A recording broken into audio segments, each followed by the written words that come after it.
Magandang araw po sa inyo, Sir Blair. At ganun na rin po sa mga taga-subaybay sa inyong mga YouTube channel na The Voice Addict at mga kwento ni Apong Isaac. Isa po ako sa mga naaaliw sa mga kwentong ibinabahagi mo sa amin. Kaya naman, naisipan kong ibahagi rin ang sarili kong kwento. Masasabi ko na ito ang karanasan na hindi ko makakalimutan habang ako ay nabubuhay. Nang dahil kasi sa pangyayaring yon, ay napatunayan ko sa aking sarili na lahat tayo ay hindi bibigyan ng Diyos ng pagsubok na hindi natin kayang malampasan. Ang mga pagsubok na ito ay maaaring maging dahilan para maging mas matatag tayo, o kaya naman ay para meron tayong matutunan. Itago niyo na lamang po ako sa pangalan na Esteban. At ito ang aking kwento. Lolo, napapagod na po ako. Ang sakit na po ng mga paa ko. Hindi tayo pwedeng tumigil sa pagtakbo, Apo, hanggat di natin nasisiguro na ligtas na tayo. Nararamdaman ko na kasunod pa rin siya sa atin. Bilisan mo ang pagtakbo, Kiko! Hindi ko inasahan na darating sa buhay namin ng aking apo na si Kiko na aalis kami sa lugar kung saan kami naninirahan.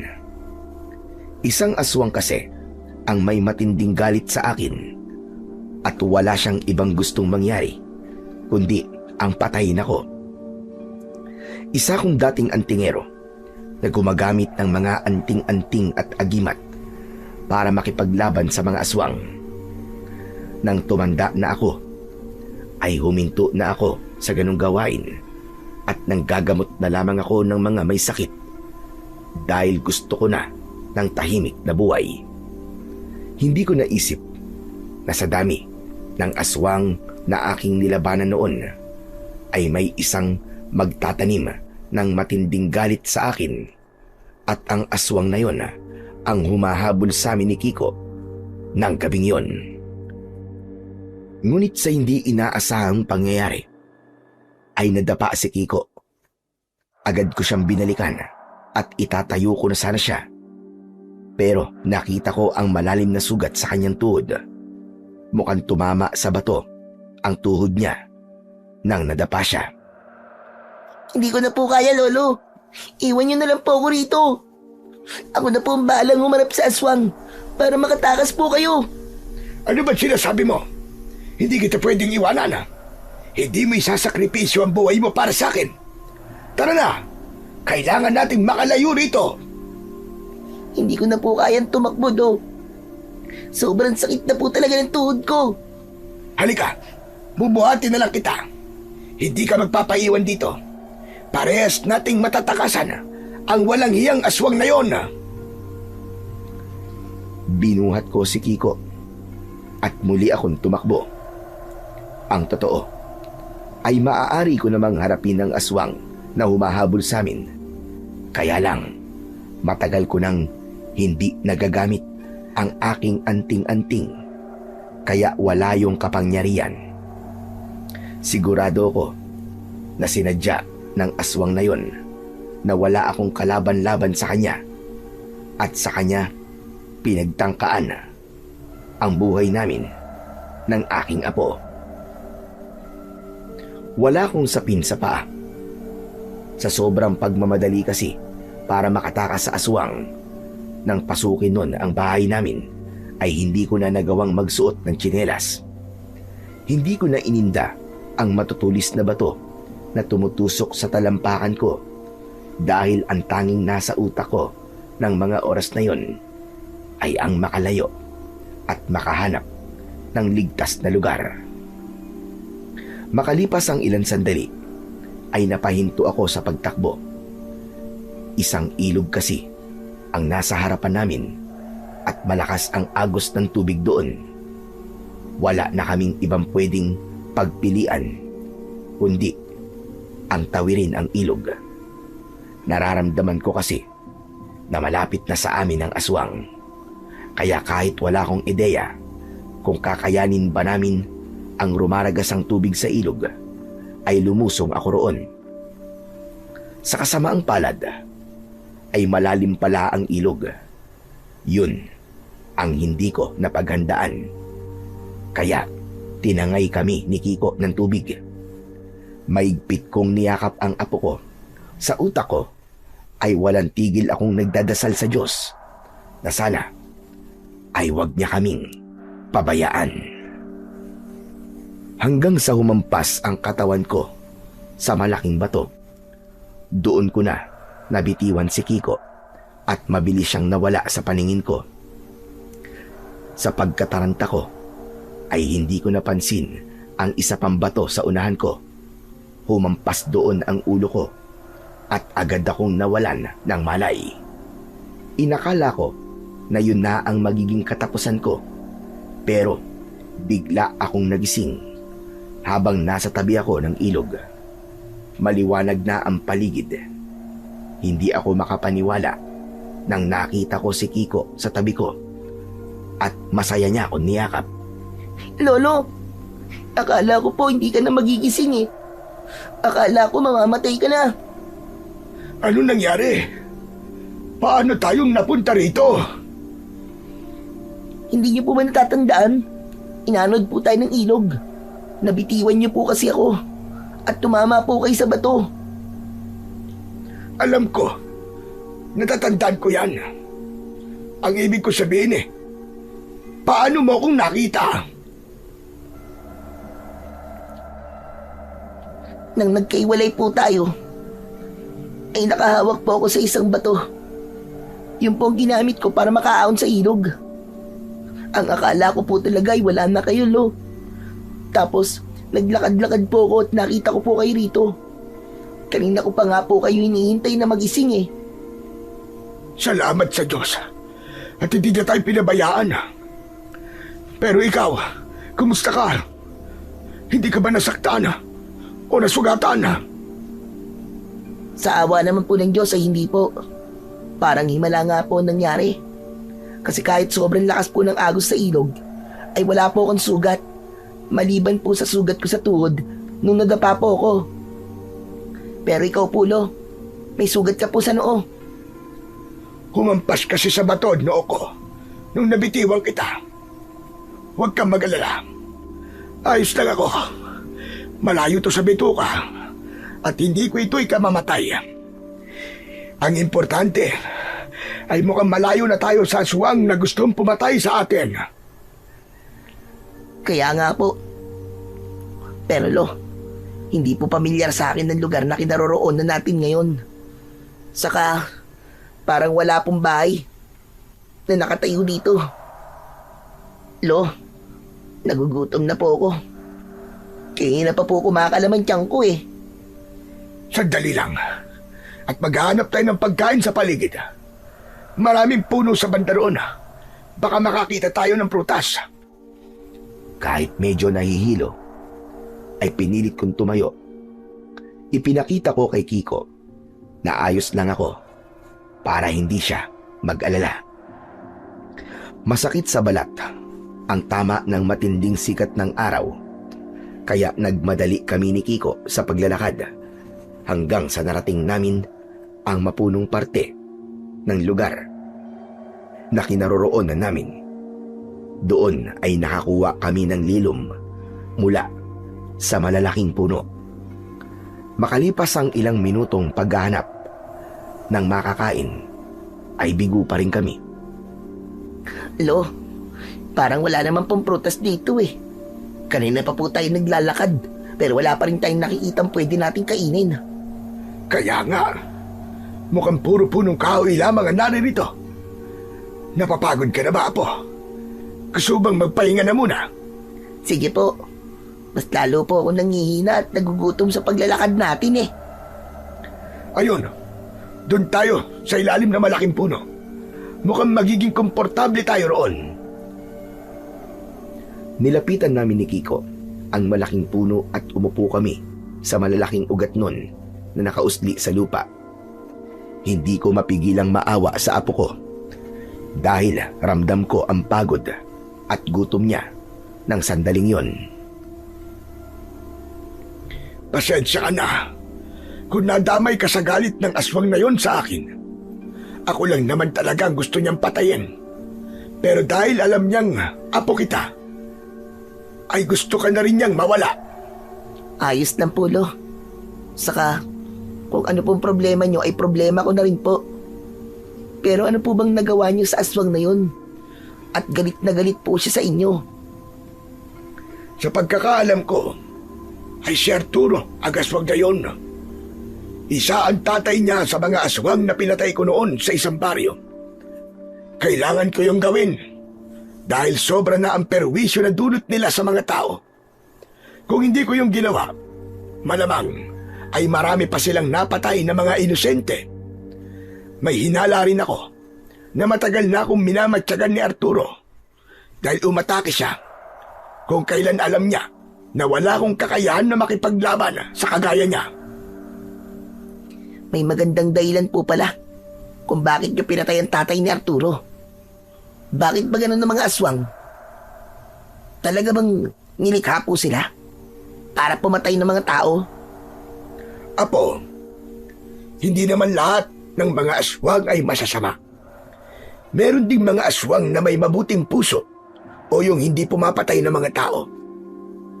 Nabubuhay lamang sila ng tahimik at hindi sila nagdudulot ng takot.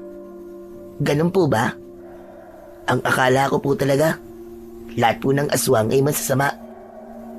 Pero sana po, ay tigilan na po tayo ni Arturo para makabalik na po tayo sa bahay natin. Sigurado ako, Apo, na hindi tayo titigilan ni Arturo.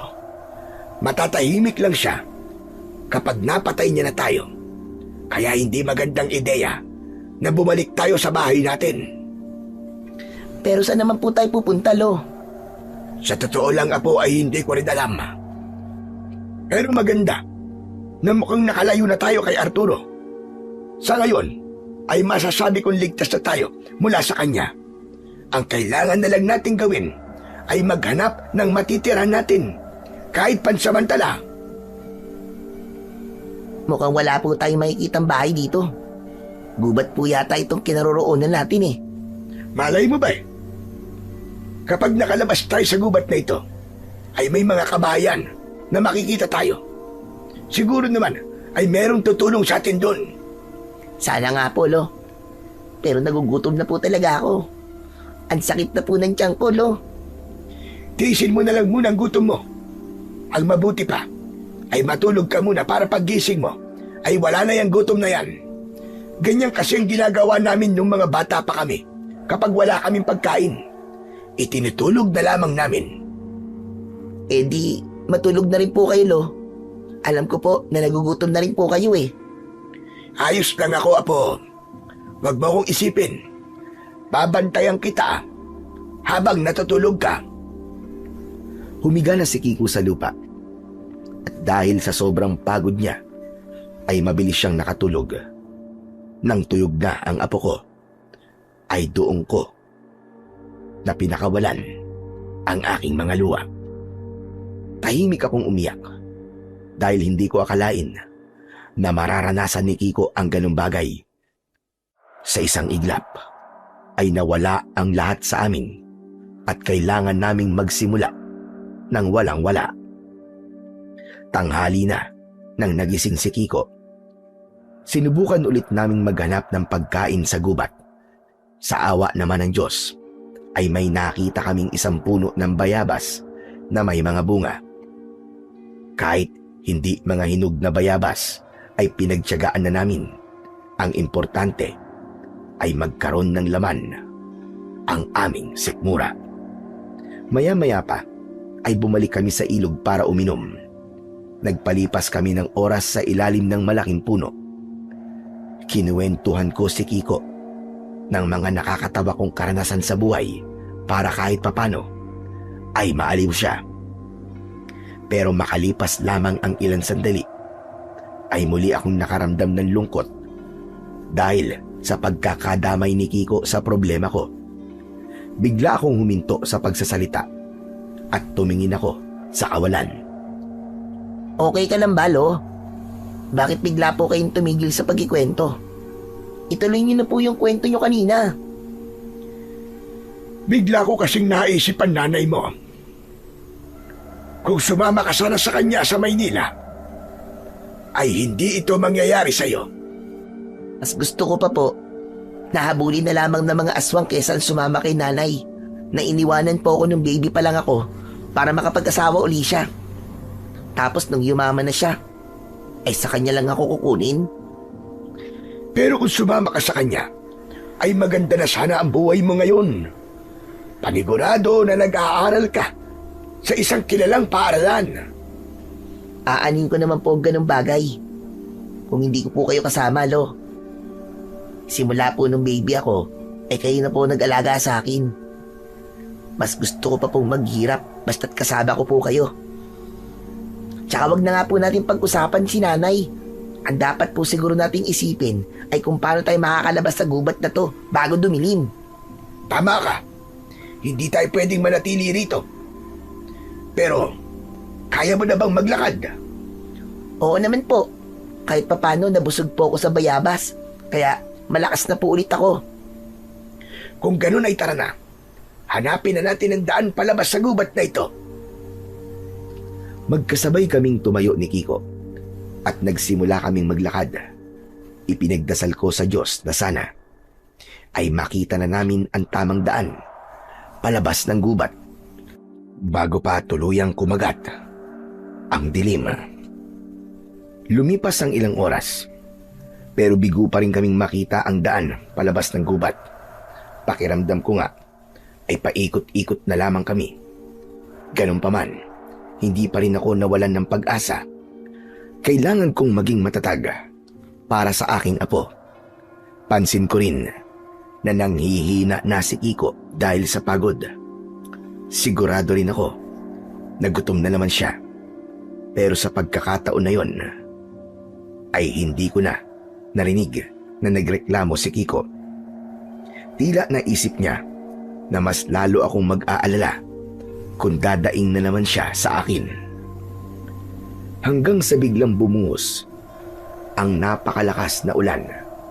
Nataranta kami ni Kiko at agad kong hinawakan ang isa niyang kamay. Tumakbo kami para maghanap ng masisilungan pero dahil nasa gubat kami ay wala kaming nakita na lugar na magpoprotekta sa amin mula sa ulan. Lolo, tingnan niyo po. May mga ilaw po sa bandaron. Aba, oo nga ano. Mukhang merong kabayan doon ah. Doon tayo pumunta. Kaya mo pa man tumakbo? O gusto mong buhatin na kita? Kaya ko pa po. Mukhang malapit naman po yun eh. Walang tigil kami sa pagtakbo at hindi nagtagal ay narating na namin ang pinanggagalingan ng mga ilaw. Hindi nga kami nagkamali dahil merong mga kabahayan doon. Ang naging problema lang ay lahat ng bahay na nakita namin ay nakasarado na. Lo, saan po tayo hihingi ng tulong? Kapag meron tayong nakitang nakabukas na bahay, ay doon tayo hihingi ng tulong. Nakakahiya kasi kung mambubulahaw tayo ng mga natutulog. Pero Lo, nilalamig na po ako. Hindi ko na po kaya. Konting tiis na lang po. Makakakita rin tayo ng tutulong sa atin. Patuloy kami sa paglalakad. Pero wala pa rin kaming nakitang nakabukas na bahay. Hanggang sa napahinto ako nang may nakita akong isang maliit na kubo na nasa gilid ng isang taniman ng halaman na wala akong ideya kung ano. Napansin ko na walang pinto ang kubo at walang ilaw sa loob. Itinuro ko ang kubo kay Kiko at sinabi ko na doon kami pupunta dahil mukhang walang nakatira doon. Nagmamadali kaming lumapit sa kubo dahil sa lakas ng ulan ay pumasok na kami roon nang hindi man lang namin inalam kung meron dong tao. Mukhang tama po kayo. Wala pong nakatira dito. Kaya nga apo, siguro naman ay pwede tayo magpalipas dito na magdamag. Mukhang maayos ang bubong nitong kubo dahil walang tumutulo. Sandali. At baka meron tayong mapepwestuhan para humiga. Kinapa ko ang paligid hanggang sa may nahawakan akong papag. Kiko, halika rito. Meron ditong higaan. Hubarin mo na muna yung damit mo. At hindi maganda na matutulog ka na may suot kang basang damit. Mas lalo kang lalamigin. Naubad ko na po ang damit ko, Lo. Pero, matibay po ba yung higaan? Baka po masira yan kapag humiga po tayong dalawa. Sa palagay ko naman ay matibay naman ito. Halika na. Magpahinga na tayo. Alam kong kagaya ko ay pagod na pagod ka na. Maya-maya pa ay magkatabi na kami ni Kiko na nakahiga sa papag. Hindi na namin pinansin kahit wala kaming latag at kahit ramdam namin ang matigas na higaan. Mas mabuti nang humiga kami sa ganun kesa nasa labas kami habang umuulan ng napakalakas. Nang dahil sa labis na pagod, ay agad kaming nakatulog ni Kiko kahit basa ang aming buong katawan. Hindi ko na alam kung gaano kami katagal na tulog, pero nagising ako nang may pumalo na kung ano sa paa ko. Pagmulat ko ay nakita ko ang isang matangkad na lalaki sa aming paanan. Matalim ang mga mata niya at halatang galit siya. May hawak siyang tungkod na maganda ang pagkakayari at may suot siyang sombrero na kung tawagin ay fedora. Sa unang tingin ay alam kong mayaman siya. Sino ka?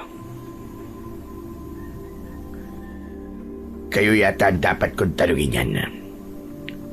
Sino kayo? Bakit kayo nandito sa taniman ko na bawang? Taniman ng bawang. Ikaw ba ang may-ari ng lupang kinatatayuan ng kubong ito? Hindi lang ang lupang ito, kundi maging ang kubong tinutulugan nyo.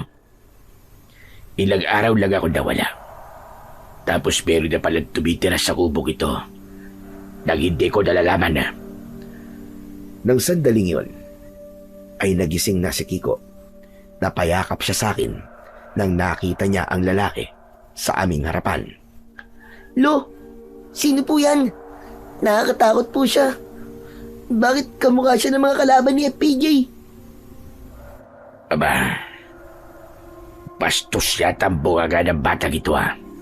Kiko, tumahimik ka muna. Na ang may-ari ng kubong kinaroroonan natin ngayon. Mawalang galang na. Pero hindi kami tumitira sa kubo na ito. Kagabi lang kami nagpunta rito dahil inabutan kami ng ulan sa labas. Wala ba kayong sariling bahay? Kahit wala nang nakatira sa kubong ito, ay hindi ko pinapayagan ang matulog dito ang kung sino-sino lang. Siguro, kayo ang nagdadakaw ng mga pananim ko. Oo, tama ka. Wala nga kaming bahay. Pero hindi kami magdanakaw, maniwala ka. Kagabi lang talaga kami pumunta sa lugar na ito. Napadpad lang kami. Hindi talaga kami taga rito. Nagsasabi po yan totoo ang lolo ko. Hindi po siya nagsisinungaling. Maniwala po kayo. Mabait po kaming tao. Hindi ako tumanda ng ganito para lamang magpabilog ng ulo. Mga sinungaling kayo. Mga magdanakaw. Hindi ako papayag na palalampasin ko lang ang ginawa yung kasalanan. Wala kaming kasalanan sa'yo. Kung gusto mo, amang, ay aalis na kami. Aalis kayo. Tapos babalik ulit kapag alam yung wala na ako sa bahay ko. Hindi pwede. Napakatagal ko na gustong malaman kung sino ang nagnanakaw sa mga pananim ko. At kayong nahuli ko na kayo, ay hindi ako papayag na hindi kayo mapaparusahan. At bakit mo naman kami paparusahan? Wala naman kaming ginagawang masama sa'yo. Makoy! Halika nga rito. Makoy! Paulit-ulit na sumigaw ang lalaki hanggang sa dumating ang isang binatang may malalaking ngipin sa unahan. Bakit po, sir? Hala, sino po dalawang yan, sir? Baka magdanakaw sila. Yung mga nagdanakaw ng pananim ko tuwing gabi. Sir, hindi ba sabi ko po sa inyo dalawang lalaki po nagdanakaw dito sa taniman nyo. Sa palagay ko po, sir, baka binata po ba yun Hindi po sila matanda at bata. Malamang, hindi lang ang dalawang yun ang nagdanakaw dito, kundi pati na rin ang matanda at batang yan. Bakit ba sinasalungat mo pa ako? Gusto mo bang sisantiin kita? Ako na nga lang, sir, ang nakakatiis na kasamaan ng ugali nyo Tapos tatanggalin niyo pa po ako? Anong sinasabi mo? Wala po, sir. Ang sabi ko po, bakit niyo po ako tinawag? Yang dalawang yan, dali mo sa loob ng bodega. Ikulog mo sila ron. At mamaya ay tatawag ako ng pulis para sila ay makulong. Sandali lamang, Amang. Maawa ka. Aalis na lang kami at hindi mo na kami makikita kahit kailan. Hindi ako naniniwala sa inyo. At dapat sa mga kagaya nyo ay napaparusahan para magtanda. At isa pa, hindi ka na nahiya. Sinasama mo pa sa kawalang hiyaan mo ang isang bata. Tinuturuan mo siyang maging magnanakaw. Bakit po ba yung maniwala? Sinabi na nga pong hindi po kami magnanakaw Makoy, dali na mga yan sa bodega. Itali mo sila at baka mamaya ay makatakas pa ang mga yan. Sir, nakakaawa naman po sila. Tignan niyo naman po, mukhang takot na takot sila Ikaw ang dapat matakot sa akin. Dahil kapag hindi mo ko sinunod, ikaw ang ikukulong ko sa bodega. Gawin mo na sinabi ko, Makoy. Dahil tatawag na ako ng pulis. Sige po, gagawin ko na po, sir. Lumapit sa amin ang binata at hinawakan niya ang mga kamay namin ni Kiko. Papalagsa na ako, pero nakita ko ang nakasukbit na baril sa lalaking unang nakakita sa amin. Natakot ako na baka kapag nanlaban kami, ay barilin niya kami. Sa klase ng pakikipag-usap niya sa amin ni Kiko, ay hindi malabong kaya niyang gawin yon. Tumingin ako kay Kiko at tumango ako sa kanya. Tila nakuha niya kung ano ang ibig kong sabihin. Gaya ko ay hindi siya nanlaban at kusang loob kaming sumama sa lalaki sa isang bodega. Maraming nakatambak na dayami roon at mga tiklis na magkakasalansan. Pinaupo kami ng lalaki sa isang sulok at kumuha siya ng lubid para itali ang mga kamay namin ni Kiko. Maawa ka sa amin. Pakawalan mo kami. Wala kaming kasalanan, maniwala ka. Pasensya na po. Pero, hindi ko po pwedeng sumayin si Sir Lauro Kasi, alam niyo na, kahit naawa ko sa inyong dalawa, mawawala naman ako ng trabaho. Di sabihin mo na nakatakas kami. Ganun na lamang ang gawin mo. Nako, hindi na po pwede yun. Paparasahan po ko nun kasi nakatakas kayo. Kaya pasensya na po talaga. Ang gawin nyo na lang, kapag dinala kayo sa presinto, doon na lang kayo magpaliwanag. Patunayan nyo po na hindi po kayo magdadakaw. Mukhang mayaman ang Lauro na yon. Anong laban namin sa pera niya? Sigurado ko na kayang-kaya niyang bilhin ng batas. Biglang dumating sa bodega ang lalaki na nalaman ko na Lauro ang pangalan. Nang sandaling yon ay walang ibang nasa isip ko kundi ang wag kaming makulong ng aking apo. Tumawag na ako sa mga pulis. At anuman sandali, ay darating na sila rito. Maawa ka. Kahit wag na sa akin. Kahit sa apo ko na lang. Kung ipapakulong mo kami, ay ako na lamang ang ipakulong mo. Lolo, ayoko pong ikaw po makukulong. Gusto ko po, magkasama po tayo. Ayoko po magkaiwalay tayo, Lo.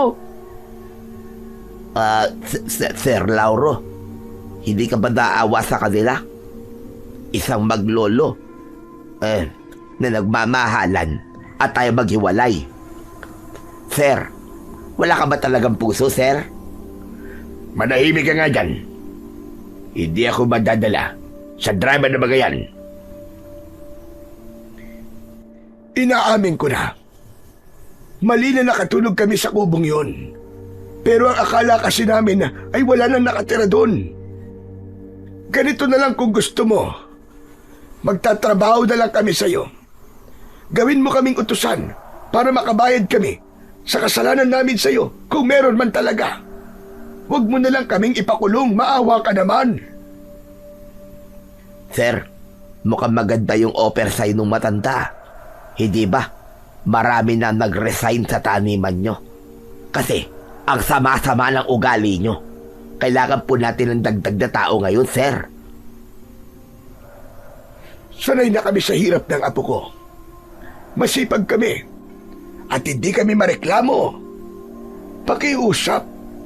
Huwag mo kaming ipakulong. Hindi muna nagsalita si Lauro. Matiim siyang nakatingin sa amin ni Kiko. Alam ko na sa sandaling yun ay pinag-iisipan niya ang sinabi ko. Sige, pumapayag ako sa alok mo. Magtatrabaho kayong dalawa sa taniman ko ng mga bawang. At doon kayo titira sa sirang kubo ko para merong magbabantay doon tuwing gabi. Ang totoo ganyan, hindi naman talaga ako tumawag sa pulis. Dahil plano ko lang kayong takutin. O siya, ganito ang usapan natin. Magtatrabaho kayo sa akin at may libre kayong tirahan. Libre din ang pagkain nyo dahil libre ang pagkain ng aking mga trabador. Pero wala kayong sasahuring kahit piso sa loob ng 1 taon. Saka lang kayo sasahod pagkalipas ng 1 taon bilang kabayaran sa mga ninakaw nyo sa akin. Uulitin ko sa'yo. Wala kaming ninakaw sa'yo. Pero tinatanggap namin ang lahat ng patakaran mo. Maraming salamat. Ano nga palang pangalan nyo? Hindi kayo pwedeng magtrabaho rito kung hindi ko kayo kilala. Ako si Esteban. At ito naman ang apo ko na si Kiko. Ako naman po si Makoy. At ito naman po, si Sir Lauro. Masama ugali niyan. Makoy! Abugaga mo na naman. O siya, sige. Ikaw nang bahala sa kanila. Sabihin mo sa kanila at dapat nilang malaman. Copy, sir. Ako na hong bahala. Nang umalis si Lauro, ay agad na inalis ni Makoy ang pagkakatali sa amin ni Kiko. Ang talino mo, Lolo. Nang dahil sa sinabi mo, ay hindi na po tayo makukulong. Pero alam nyo, sana, nagpakulong na lang kayo eh. Mas magiging maayos pa ang buhay nyo sa kulungan kesa rito. Hindi nyo kakayanin ang kasamaan ng ugali ni Sir Lauro. Naniniwala ako na lahat ng tao ay may kabutihan sa puso. Kahit gaano pa siya kasama. At yun ang gusto kong makita kay Sir Lauro. Isa pa, mas gugustuhin ko na malaya kami ng apo ko kesa nakakulong kami, lalo na't wala namang kaming kasalanan. Sige, kayo po bahala. Ako naman po ay nagpapaalala lamang. Ang mabuti pa, sumama na kayo sa akin doon sa taniman ng bawang para malaman nyo ang mga dapat yung malaman. Sumama kami ni Kiko kay Makoy. Dinala niya kami sa taniman ng bawang. Doon ay ipinakita sa amin ni Makoy ang tamang paraan ng pagtatanim ng bawang. Sinabi niya na ang bawat butil ay kailangang paghiwa-hiwalayin mula sa isang buong ulo at ang malalaki at buo ang pipiliin para itanim. Itinuro niya na dapat nakaturo paitaas ang matulis na bahagi ng butil ng bawat bawang at nakabaon yun ng mga 2 pulgada sa lupa at may tamang pagitan na mga 4 hanggang 6 na pulgada ang bawat isa para may sapat na espasyo kapag lumaki. Ipiniliwanag din niya na mas mainam magtanim sa lupa na may halong kompos para mas maging malusog ang mga bawang kapag tumubo. Ipinakita rin ni Makoy kung paano alagaan ang mga tumutubong dahon ng bawang. Kailangan daw tanggalin ang mga damo sa paligid para hindi maagawan ng sustansya ang bawang. Sinabi niya na karaniwang inaabot ng 4 hanggang 5 buwan bago yun anihin. Malalaman na handa na kapag kalahati ng mga dahon ay natuyo at nakahiga na sa lupa. Sa oras ng pag-ani, dahan-dahan dapat bunutin ang ulo at patuyuin muna sa lilim ng ilang linggo bago itago o ibenta. Nakinig kami ni Kiko sa mga sinabi ni Makoy. Kailangan kasi naming matutunan ang lahat ng yon para makapagtrabaho kami ng maayos at maiwasan namin na mapagalitan kami ni Lauro.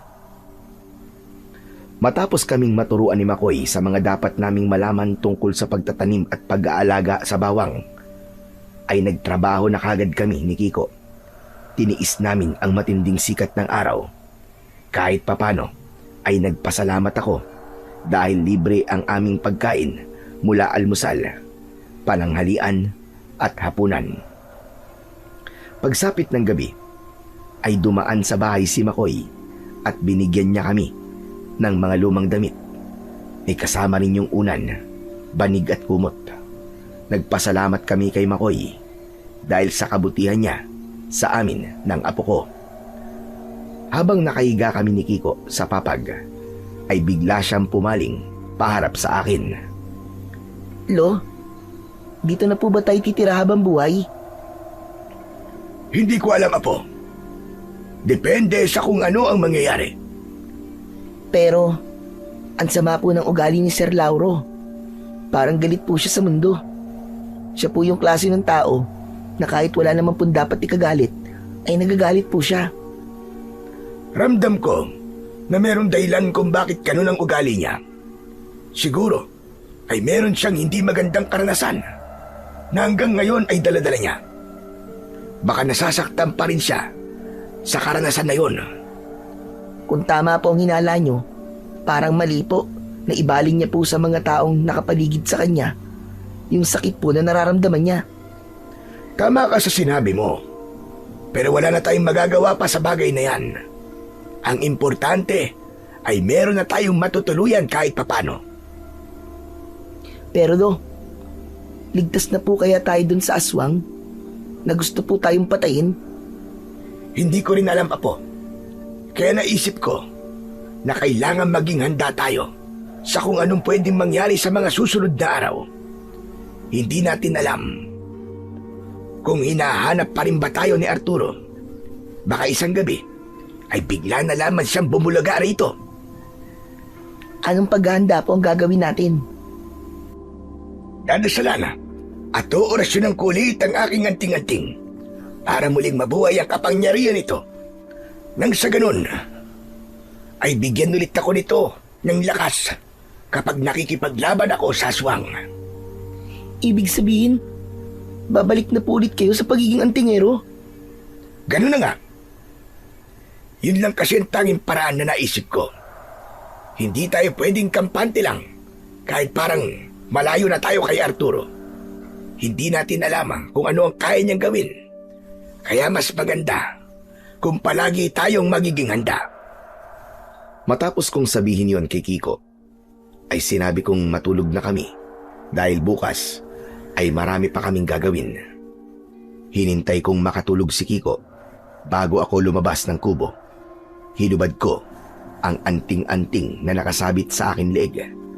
Ikinulong ko yon sa aking mga palad at saka ako pumikit. Umusal ako ng orasyon upang muling mabuhay ang kapangyarihan ng aking anting-anting.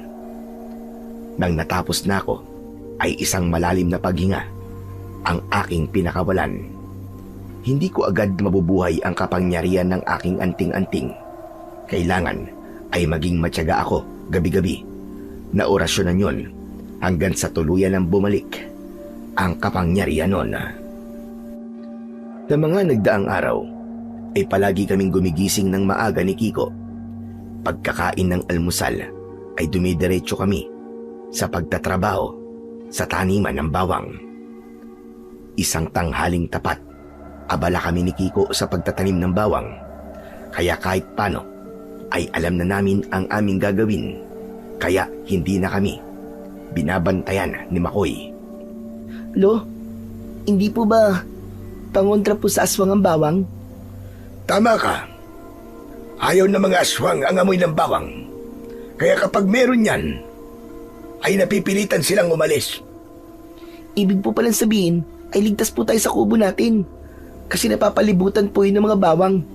Hindi po tayo mapupuntahan doon ng aswang na si Arturo. Tama ka. Pero depende pa rin sa aswang ang magiging epekto ng bawang.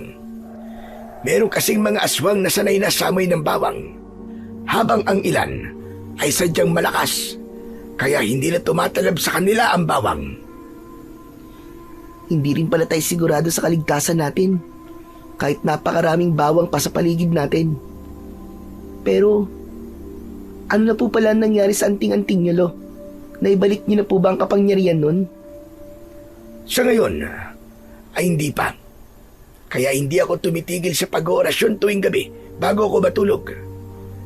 Matagal ko kasing hindi yun nagamit. Kaya mukhang matatagalan din bago ko maibalik ang kapangyarihan nun. Napahinto kami sa pag-uusap ni Kiko. Nang mula sa isang bahagi ng taniman, ay nakita namin si Lauro na sinisigawan ang isang trabahador. Hindi makapagsalita ang trabahador sa sobrang takot. Nasa tabi ni Lauro si Makoy na bakas sa muka ang pagkabahala. Napatayo ako nang itinulak ni Lauro ang trabahador at natumba yun. Mabilis akong tumakbo. Akmang tatadyakan ni Lauro ang trabahador, pero iniharang ko ang aking sarili. Tama na, Sir Lauro. Hindi mo dapat siya sinasaktan. Alam mo ba ginawa ng tao yan? Hindi niya sinabi na may mga bawang pa sa isang bodega. Kung hindi ko pa naamoy na nabubulok na mga bawang na yon, ay hindi ko pa malalaman. Kahit na, Sir, hindi pa rin sapat na dahilan yun para siya isaktan mo. Napakalaking halaga ng pera na wala sa akin. Nasasabi mo lang yan dahil hindi ikaw ang naglalabas ng pera para sa taniman na ito. At bakit ka ba nakikialam? Gusto mo bang pati ikaw ay saktan ko?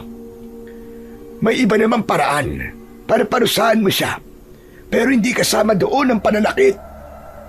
Alam mo, sa sinabi mong yan, ay binigyan mo ko ng ideya. Tama ka. May iba pang paraan para maparusahan ko siya. Ang mabuti pa ay sisantiin ko na lang siya. Hoy ikaw, simula sa araw na ito, ay ayoko nang makita pa ang pagbubuka mo. Lumayas ka! At huwag na huwag kang umasa na may sweldo kapag makukuha. Dahil yun na ang bayad mo sa mga nabulok na bawang. Walang nagawa ang kawawang trabador, kundi ang umalis. Maya-maya ay humarap si Lauro sa akin. Matalim ang kanyang mga mata. At ikaw naman, sa susunod ay huwag kang nakikialam sa mga ginagawa ko. Kung ayaw mong paalisin ko kayo rito ng apo mo, matuto kang lumugar kung saan ka nararapat. Hindi ko na nagawang sagutin si Lauro dahil tumalikod na siya at malalaki ang mga akbang na naglakad siya palayo. Nang sandaling yon, ay lumapit na si Kiko sa akin at hinawakan niya ang aking braso. Lo, anong ginawa mo? Bakit niyo po sinagot si Sir Lauro? Mapapalayas po tayo sa ginawa niyo eh. Kilala mo ko, Apo. Hindi ko kayang manahimik kapag may nakita akong inaapi. Alam mo, Pang-Esteban, ikaw lang ang kilala kong nagawa yun kay Sir Lauro. Kapag may sinasaktan siya rito, Abay, wala kaming ibig lahat. Karamihan kasi sa mga natitirang trabador dito ay takot na mawala ng trabaho. Kaya naman, hindi nila sinasaway si Sir Lauro kahit mali na ang ginagawa niya. Pero sa susunod, huwag nyo na po gagawin yun. Hindi po magdadalawang isip si Sir Lauro na palayasin kayo ni Kiko dito kapag nakialam kayo ulit sa kanya. Hindi na ako nagsalita. Labag man sa aking kalooban, ay naisip ko na wala na akong magagawa kundi ang maging bulag sa susunod na may apihin si Sir Lauro. Kung ako lang sana ay kaya kong umalis doon, pero kailangan kong isaalang-alang si Kiko. Hindi siya pwedeng mawala ng tirahan at isang lugar na alam kong ligtas siya kahit papano. Dumating ako sa punto na gusto kong malaman ang dahilan kung bakit tila galit sa mundo si Lauro. Gusto kong maunawaan ang pinaguhugutan niya, kung bakit hindi maganda ang pakikitungo niya sa mga taong nakapaligid sa kanya. Sa mga lumipas na araw, ay unti-unti naming inayos ni Kiko ang kubo kung saan kami nakatira para mas maging komportable kami roon. Kumuha kami ng mga nagkalat na tabla at kahoy sa kung saan-saan, at ang mga yon ang aming ginamit para makagawa kami ng pinto. Isang gabi, matutulog na sana kami ni Kiko nang may kumatok sa pinto. Pagbukas ko, ay nakita ko si Makoy na may dalang isang bote ng alak at isang malaking plastik ng chicharon. Magandang gabi, Mang Lauro. Inom naman tayo. Nako, pasensya na. Pero hindi ako pwedeng mag-inom ngayong gabi dahil may trabaho tayo bukas. Konti lang naman to eh. Kahit wag na natin ubusin. Alam nyo kasi, Mang Esteban birthday ko kasi ngayon. At gusto ko sanang mag-celebrate man lang kahit papano. Aba, ganun ba? Maligayang kaarawan sa'yo, Makoy. O siya, sige. Tutal ay kaarawan mo. Payag ako na mag-inom tayo. Kasi baka isipin mo na masama akong tao dahil di kita pinagbigyan sa hilig mo sa kaarawan mo. Diyan na lang tayo sa labas at patulog na kasi si Kiko. Inilabas ko ang maliit na lamesa at 2 upuan. Kumuha na rin ako ng baso at hindi nagtagal ay nag-iinom na kami ni Makoy. Nang medyo tinamaan na ako ng pagkalasing, ay doon ko naisip na tanungin si Makoy ng tungkol kay Lauro. Makoy, iho, matanong lang kita. Gaano ka na pala katagal na nagtatrabaho kay Sir Lauro? Nako, sir. Matagal na. Siguro nasa 5 taon o may git pa. Dati, trabador ako rito sa taniman ng bawang. Hanggang sa nakakuha ko na ang tiwala ni Sir Lauro. At ginawa na niya akong parang assistant niya. Kung ganun, kilala mo na pala talaga si Sir Lauro, ano? Abayo naman. Kilala ko talaga siya mula ulo hanggang paa. Pati nga kasamaan ng ugali niya parang wala na sa akin kasi nasasanay na ako. Pero ganun ba talaga ang ugali noon ni Sir Lauro? Oo. Noong nagtrabaho ko rito ay masama na po talaga ang ugali niya. Pero yung tatay niya na si Sir Andres, abay sobrang bait. Napakalayo ng ugali niya kay Sir Lauro. Ang sabi kasi ni Sir Andres, nung bata pa si Sir Lauro, ay sobrang hirap nila. Mahirap pa raw sila sa daga. Tapos inalira sila ng sarili nilang kamag-anak. Kaya nagsumikap sa buhay si Sir Lauro. Hanggang sa nagkaroon siya ng taniman ng bawang at yung malaki niyang bahay. Kung ganun, may posibilidad na kaya masama ang ugali niya ay dahil naranasan niya ang alilain at pagmalupitan. Ganon na nga. Natumbok nyo, Manong Esteban. Mukhang gumaganti po siya sa mga naranasan niya noong mahirap pa sila. Hindi na kasi niya magagantihan yung mga nang-api sa kanila noon. Sa pagkakaalam ko patay na yung mga yon. Mali ang ginagawa niya. Wala tayong kinalaman sa masakit na pinagdaanan niya, kaya hindi niya dapat tayo pinapahirapan. Pero mukhang alam ko ng gagawin ko para mapagtanto ni Sir Lauro na mali ang kanyang ginagawa. Talaga, Manong Esteban? Paano naman? Kailangan niyang maranasan na may gagawa ng kabutihan sa kanya. Malamang, nang dahil sa nangyari sa kanya nung bata pa siya, ay iniisip niya na lahat ng tao ay masama. Pero kapag nalaman niya na may mga taong may malasakit sa kanya at kaya siyang gawa na mabuti, ay maiisip niya na hindi lahat ng tao ay gaya ng iniisip niya. Nako, mukhang imposible po yan sinasabi niyo, Mang Esteban. Kahit anong kabutihan ang ipakita mo kay Sir Lauro, ay hindi niya yun ikatutuwa. Hindi nga yata tayo marunong magpasalamat eh. Pero hindi naman pala likas na masama si Sir Lauro. Merong isang masamang alaala ang naging dahilan para tila kamuhian niya ang mga tao. May pag-asa pang magbago ang amo natin. Maniwala ka sa akin, Makoy. Ewan ko. Pero para sa akin, ay wala ng pag-asa pa si Sir Lauro. Baka nga hanggang sa mapatay siya nung aswang na yon, ay masama pa rin ang ugali niya. Sandali lang, ano sabi mo? Tama bang pagkakarinig ko? May binanggit kang aswang. Ha? Wala yun. Nabingin na po yata kayo ah. Wala po akong sinasabing aswang. Ano ba kayo? Lasing na yata kayo eh. Hindi pa ako bingi. At hindi pa ako lasing. Malinaw kong narinig at sinabi mo. At gusto ko lang ipaulit sa'yo. Ang sabi mo, baka masama pa rin ang ugali ni Sir Lauro hanggang sa mapatay siya ng aswang. Sinong aswang ang tinutukoy mo? Nako, yali. Yali ako nito kay Sir Lauro eh. Kasi nadulas ako. Total nadulas ka na rin. Ay sabihin mo na sa akin ang tungkol sa aswang na yon. Ano bang meron sa aswang? Yari talaga. Mukhang wala na ako lusot sa inyo ah. Baka hindi nyo ako pauwiin hanggat di ko sinasabi sa inyo yung tungkol sa aswang eh. Pero Mas Esteban, ito ah.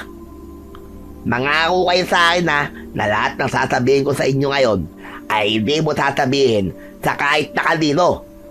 Lalo-lalo na kay Sir Lauro natin.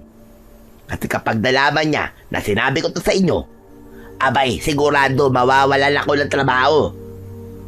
Ang dami mong pampasakali. Oo na. Nangangako ko na hindi ko sasabihin sa kahit na sino. Lalo na kay Sir Lauro. Basta sabihin mo na kung ano ang tungkol dun sa aswang na binanggit mo.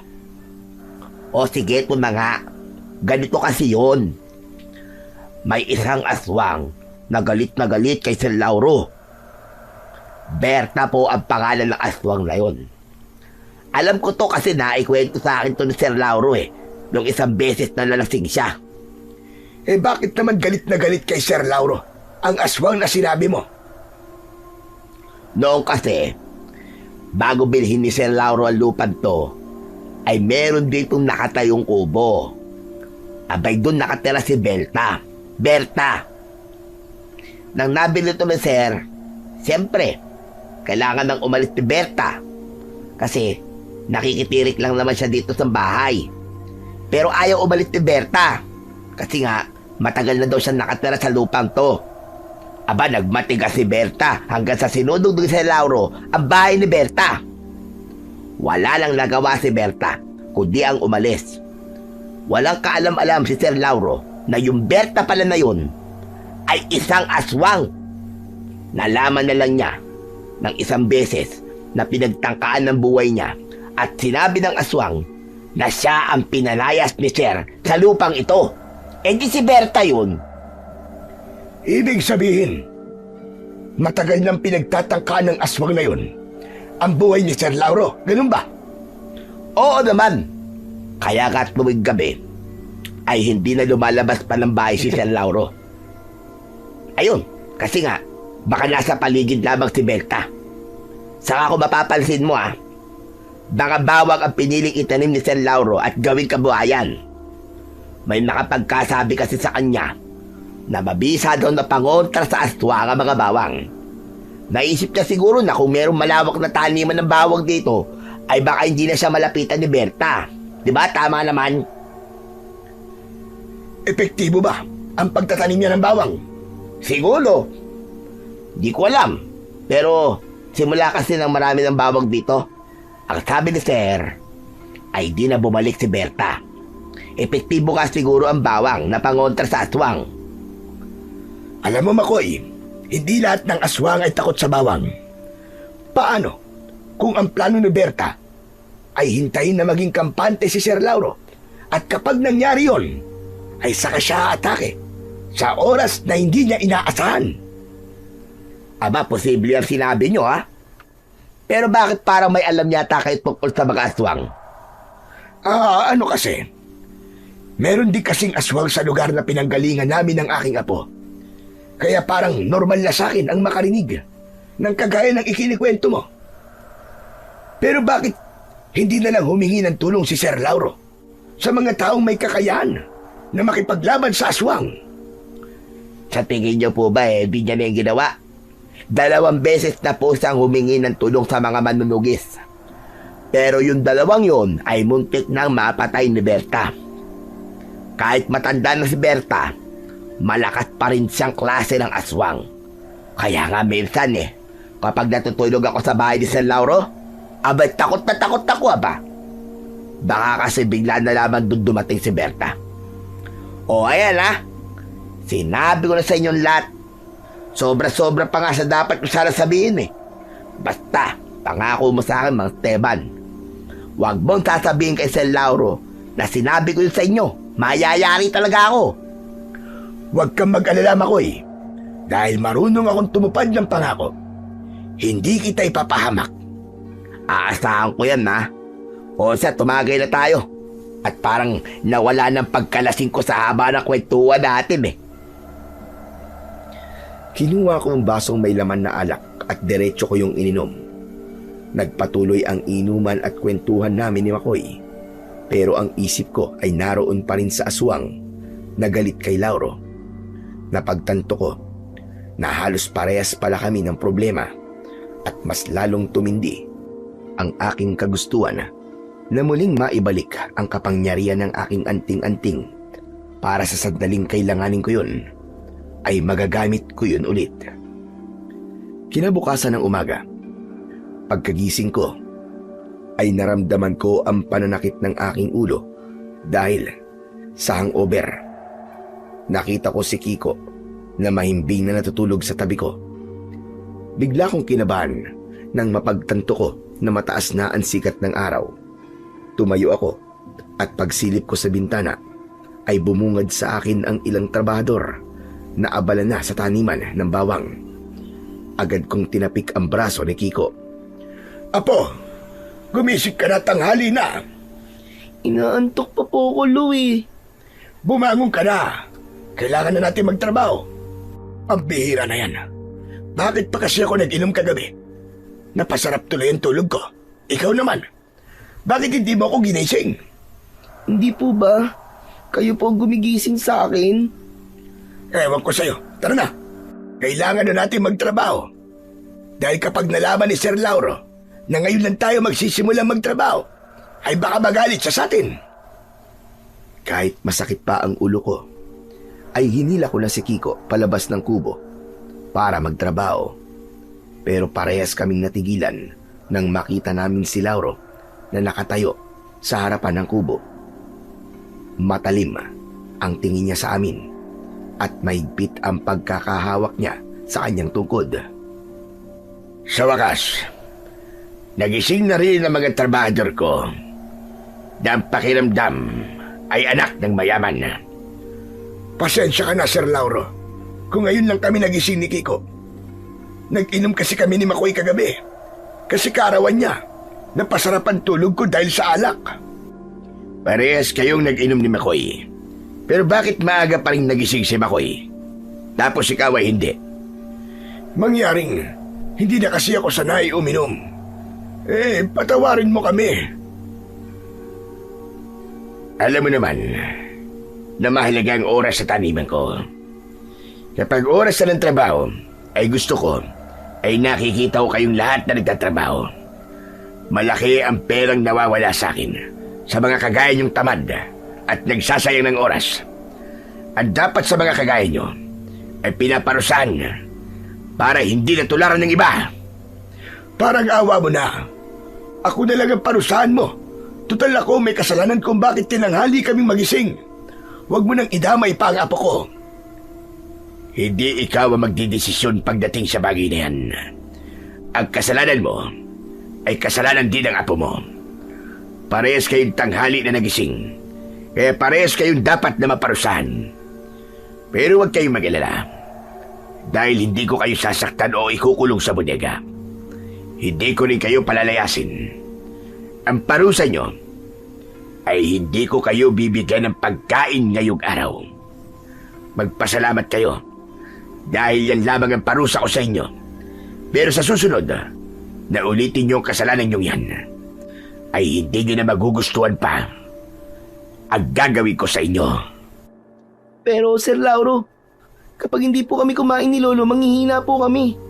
Hindi po kami makakapagtrabaho na maayos. Wala akong pakialam dun. Pinili nyo gumawa ng mali, di ba? Kaya dapat lang na mangyari yan sa inyo. Kumilos na kayo at magtrabaho na kayo.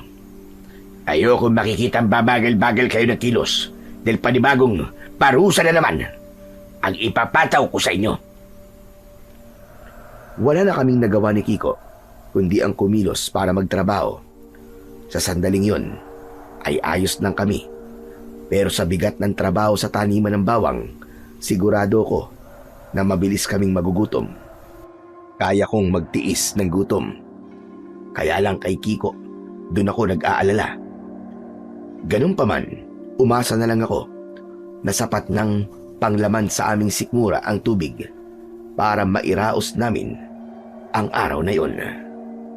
Pagsapit ng oras ng pananghalian ng mga trabahador, ay nasa taniman ng bawang pa rin kami ni Kiko. Nakaupo kami sa nakatumbang katawan ng puno sa isang tabi habang nakatanaw sa mga trabahador na sabay-sabay kumakain sa isang mahabang lamesa sa di kalayuan. Parang ang sarap po ng ulam nila, Lolo. Sa sobrang gutom ko, naaamoy ko po yung adobo nila hanggang dito. Wala tayong magagawa kundi ang magtiis dahil masama ang ugali ng amo natin. At pasensya ka na rin kung nadamay ka sa parusa ni Sir Lauro sa akin. Palagi ka na lamang nadadamay sa mga kasalanan ko. Ayos lang po yun. Hindi po ba magkasama po tayo sa hirap at ginawa?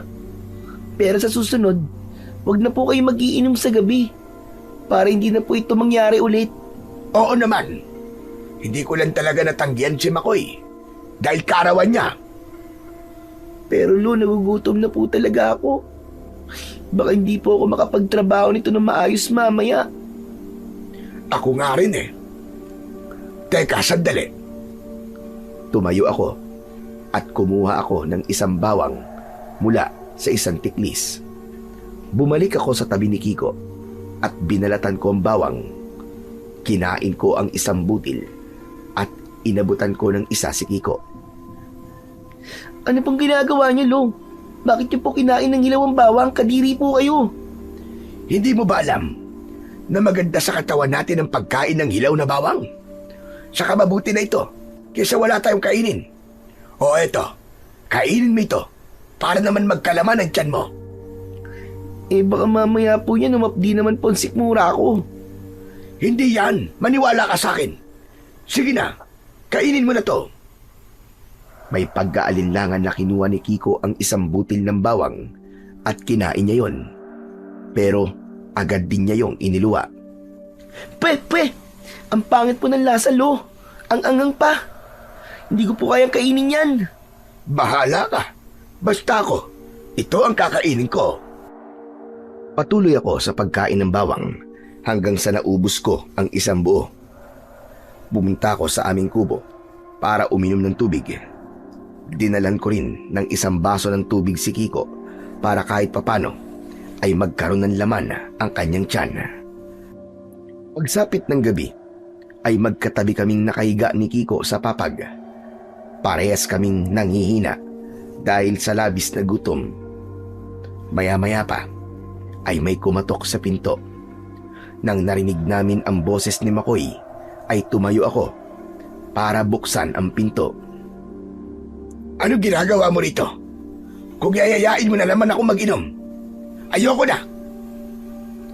Hindi ko na po kayo yayayain mag-inom. Pasensya na rin po kayo kasi nang dahil po sa akin ay hindi kayo pinakain ni Sir Lauro ng buong araw.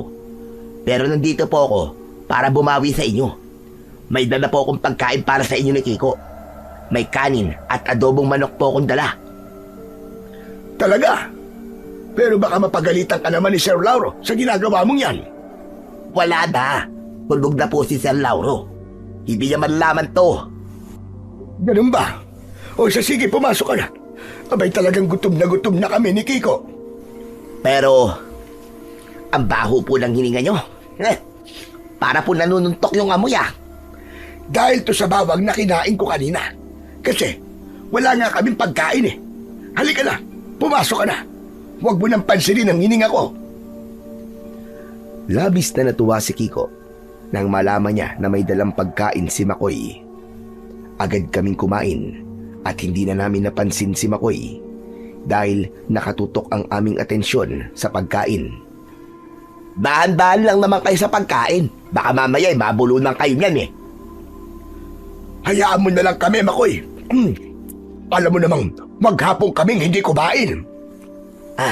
Sorry po talaga. Hayaan nyo. At aayain na lang kitang mag-inom kapag wala kayong trabaho sa susunod na araw. Ayoko na. Hindi na talaga ako mag-iinom. Pero sigurado ka ba tulog na talaga si Sir Lauro? Baka kapag nalaman niya na binigyan mo kami ng pagkain, ay ikaw naman ang parusahan niya. Tapos kami naman ang makokonsensya. Huwag po kayo mag-alala kasi sigurado ko na tulog na si Sir. Hindi na yung bumababa sa kwarto niya na ganitong oras. Magsasalita pa sana ako nang narinig namin ang malakas na sigaw ni Mang Lauro sa loob ng bahay niya. Si Sir Lauro po yung sumigaw, di ba? Akala ko po ba tulog na siya? Nako, baka nananaginip lang yon o kaya binabangungot. Muli naming narinig ang malakas na sigaw ni Lauro at sa pagkakataon na yon ay humihingi na siya ng saklolo. Hindi na ako nag-isip dahil malinaw na nasa panganib si Lauro. Kinuha ko ang itak na nakasuksok sa dingding. Ano gagawin nyo, Mang Esteban? Saan kayo pupunta? Malamang kay Sir Lauro. Hindi pa ba malinaw sa'yo na umihingi siya ng tulong? Baka inaatake siya nung aswang na sinabi mo. Aba, oo nga no. Pero baka ikaw naman po mapahamak. Si Sir Lauro nga takot sa aswang eh. Kayo pa po ba? Oo nga, Lolo. Saka, hindi pa po yata bumabalik ang kapangyarihan ng anting-anting nyo. Ano ka mo, anting-anting? Anong anting-anting? Mamaya na ako magpapaliwanag, Makoy. Dito ka lang. Bantayan mo ang apo ko. Ako nang bahala kay Sir Lauro. Matapos yun, ay nagmamadali akong lumabas ng kubo. Wala akong pakialam kahit wala pang kapangyarihan ang aking anting-anting. Ang tanging nasa utak ko lamang ng mga sandaling yon ay ang iligtas si Sir Lauro kung sakaling itaatake nga siya ng aswang. Pagdating ko sa harapan ng malaking bahay ni Lauro, ay sinubukan kong buksan ang pinto. Pero nakakandado yon. Umikot ako sa likod at nang nakita kong bahagyang nakaawang ang pinto roon, ay agad ko yung binuksan. Pagpasok ko sa bahay, ay narinig ko sa itaas ang malakas na pagsigaw ni Lauro. Nagmamadali akong umakyat sa hagdan at isang pinto ang nakita kong nakabukas. Agad akong pumasok doon at nagimbal ako nang nakita ko ang isang aswang na nasa ibabaw ni Lauro. Nasa sahig silang dalawa. May malalim na sugat si Lauro sa braso at nakikipagpambuno siya sa aswang. Walang pagdadalawang isip na lumapit ako sa kanila at tinaga ko sa likod ng aswang. Umalingaw-ngaw sa 4 na sulok ng kwarto ang sigaw ng aswang na yon. Nilubayan ng aswang si Lauro at galit na galit siyang umangil sa akin. Hindi ako natatakot sa'yo. Halika, Lumapit ka para makita mo ang hinahanap mo! Muling umangil ang aswang at saka siya tumalon sa bintana. Sumilip ako sa bintana pero hindi ko na nakita ang aswang kung saan siya nagpunta. Nang nasiguro kong wala na ang aswang, ay saka ko nilapitan si Lauro. Tutulungan ko sana siyang tumayo pero tinabig naman niya ang kamay ko. Huwag mo kong hawakan. Hindi ko kailangan ng tulong mo. Huwag ka nang magmatigas. Saka nung hindi kailangan ng tulong ko, kung hindi ako dumating, malamang patay ka na ngayon. Magpasalamat ka pa nga dahil gising pa kami ni Kiko. Dahil kung hindi, ay hindi namin narinig ang paghingi mo ng tulong. Halika, kailangan malinisan ang sugat mo. Huwag ka nang masyadong mataas ang pride dyan. Nang subukan kong tulungan ulit si Lauro, ay hindi na siya pumalag. Inupo ko siya sa isang upuang gawa sa magandang klase ng kahoy. Itinuro sa akin ni Lauro kung nasaan ang mga gamit sa panggagamot ng sugat at nang makuha ko yon, ay sinimulan ko ng linisin ang sugat sa kanyang braso. Alam mo bang ginagawa mo? Kung hindi mo na itatanong, ay isa kong albularyo sa lugar na pinanggalingan namin ni Kiko. Kaya alam na alam ko ang ginagawa ko. Aray, dahan-dahan naman, masakit. Magtiis ka. Hindi pwedeng hindi ka masasaktan dahil malalim ang sugat mo. Sa totoo lang, hindi ko akalain na ikaw ang darating dito para tulungan ako. Sigurado ako na marami akong trabahador na nakarinig sa pagsigaw ko. Pero mukhang wala silang balak na tulungan ako. Dahil masamang ugali ko. Baka nga mas gusto pa nilang mamatay na lamang ako at kainin ng tuluyan ang aswang na yun. Huwag mong isipin yan. Ang mahalaga ay ligtas ka na ngayon at buhay ka pa. Ibig sabihin, may pagkakataon ka pa para magbago. Ano ba dapat kong baguhin? Yung paraan ko ng pagtrato sa mga tao? Lalo na sa mga trabahador ko? Alam mo, kung magiging mabait ako, ay sasamantalain lang ng mga tao ang kabaitan ko. Deka nga maibang ako. Hindi ba sabi mo noon, ay wala kayong tirahan at dayo lang kayo sa lugar na ito? Saan ba talaga kayo galing? At bakit kayo umalis sa lugar na yon? Bakit bigla kayatang nagkaroon ng interes sa buhay namin ng apo ko? Gusto ko lang makipag-usap para mawala ang atensyon ko sa sakit dahil nililinisan mo sugat ko. Kung ayaw mo naman sagutin ang tanong ko, ayos lang yun. Wala akong pakialam. Malayo ang lugar na pinanggalingan namin ng aking apo, Sir Lauro. Ang totoo, hindi ko akalain na dito kami mapupunta sa dami ng aming pinagdaanan. Umalis kami sa lugar na yon dahil isang aswang ang gusto kaming patayin. At sa lugar na ito namin naisipang magtago. Anong sinabi mo? Alam mo kasi, sir, noon ay isa kong antingero na ginagamit ang aking kaalaman sa pakikipaglaban sa mga aswang. Marami na akong nakaharap na aswang at ang iba ay kinailangan kong patayin. Hindi ko akalain na may isang aswang na magtatanim sa akin ng matinding galit. Yun, kung kailan huminto na ako sa pagiging antingero, ay sa kanya pinagtangkaan ng buhay ko at ni Kiko. At dahil wala na akong kakayahan na lumaban, ay wala na kaming nagawa kundi ang tumakas.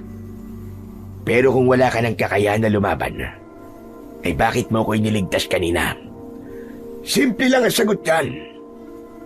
Dahil kailangan mo ng tulong. Ako kasi ang klase ng tao na hindi pwedeng walang gawin kapag alam kong may nanganganib ang buhay.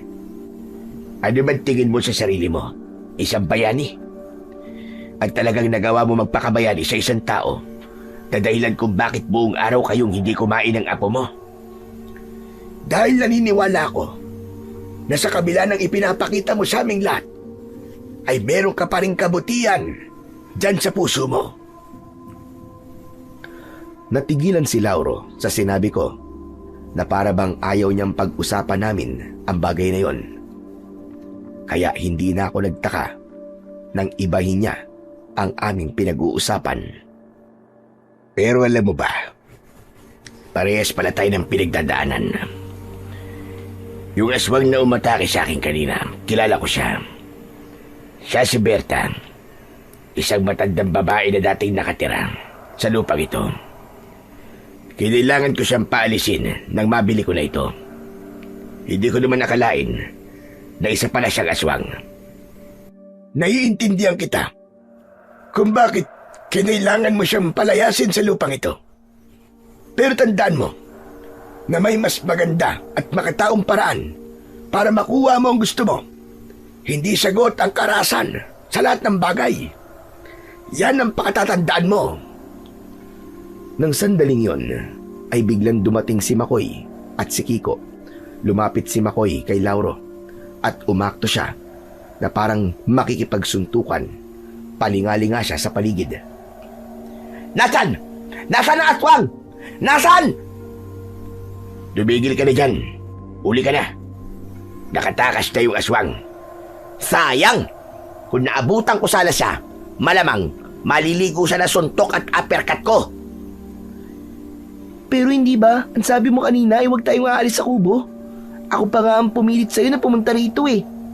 Ikaw naman, Kiko, oh. Wala kang pakisame. Binubuko mo ako eh. Pero may sugat po kayo, Sir Lauro. Ayos lang po ba kayo? Hindi ba halatang hindi ako ayos? Ikaw kaya magkaroon ng ganitong sugat? Tapos ko nang linisin ang sugat mo, Sir Lauro. Nalagyan ko na rin ng benda. Pero mas makabubuti kung magtungo kayo sa ospital dahil baka kailangan tahiin yan. Masyadong malalim ang sugat mo. Ayokong pumunta sa ospital. Dahil sigurado ko, natatanungin nila ako kung paano ko nagkaroon ng ganitong sugat. Anong sasabihin ko sa kanila? Na isang aswang na galit ang may gawa nito sa akin? Sa tingin niyo ba, ay maniniwala sila sa akin? Baka nga idiretso pa nila ako sa mental hospital. Baka isipin nila na nasisiraan ako ng ulo. Hinayaan na lang namin si Sir Lauro sa gusto niya dahil meron siyang punto. Maya-maya ay pinaalis na kami ni Lauro kaya iniwan na namin siya. Kami naman ni Kiko ay bumalik na sa aming kubo at ipinagpatuloy namin ang aming pagkain. Lolo, aswang po ba talaga yung umatake kay Sir Lauro kanina? Oo, isang aswang na may personal na galit sa kanya. Yung aswang na yung kasi ay dating nakatira sa lupang ito. Tapos nang nabili na ito ni Sir Lauro, ay pinalayas niya yung aswang. Kaya galit na galit ang aswang na yung kay Sir Lauro. Kasi nawalan siya ng tirahan. Hala, hindi pala malayo ang problema ni Sir Lauro sa problema po natin. Kasi kapareho po natin siya na may banta ang buhay dahil sa aswang. Sinabi mo pa. Yan nga rin ang naisip ko kanina. Pero matagal ko nang alam ang tungkol sa bagay na yon. Dahil sinabi na sa akin yun ni Makoy nung nag-iinuman kami. Pero Lolo, hindi po ba? Hindi pa bumabalik ang kapangyarihan ng anting-anting nyo? Bakit po ang laas po ng loob nyong tulungan po si Sir Lauro? Siyempre kailangan niya ng tulong. Kahit masamang ugali niya, ay karapat dapat pa rin siyang tulungan. Hindi ko na naisip kasi wala akong laban doon sa aswang. Nagpasalamat na lang ako na nagawa ko siyang itaboy. Dahil kung mas pinili ng aswang na labanan ako, ay malaki ang posibilidad na matalo at mamatay ako. Ang tapang niyo po talaga, Lolo. Kaya idol ko po kayo eh. Ay nako, ng bola ka pa talaga. Pero sana ay bumalik na ang kapangyarihan ng anting-anting ko para malabanan ko na maayos yung aswang na gustong patayin si Sir Lauro. Umaasa po ba kayo na magiging mabait na si Sir Lauro kasi tinulungan niyo po siya? Wala akong iniisip na ganyan. Ang gusto ko lang ay maging ligtas siya. Kung bumait siya dahil sa ginawa ko, ay magiging masaya ko. Pero kung hindi siya magbabago, wala na akong magagawa. Alam mo po, ang pagbabago ng isang tao ay hindi dapat sa pilitan. Dapat ay bukal yon sa kanyang puso. Tumangu-tango si Kiko bilang pagsang-ayon sa sinabi ko. Nang natapos na kaming kumain, ay lumabas ako upang orasyonan ang aking anting-anting. Umasa ako na sa pagkakataon na yon ay bumalik na ang kapangyarihan nun dahil malakas ang hinala ko. Nababalik ang aswang na si Berta at hindi siya titigil hanggat hindi niya napapatay si Lauro.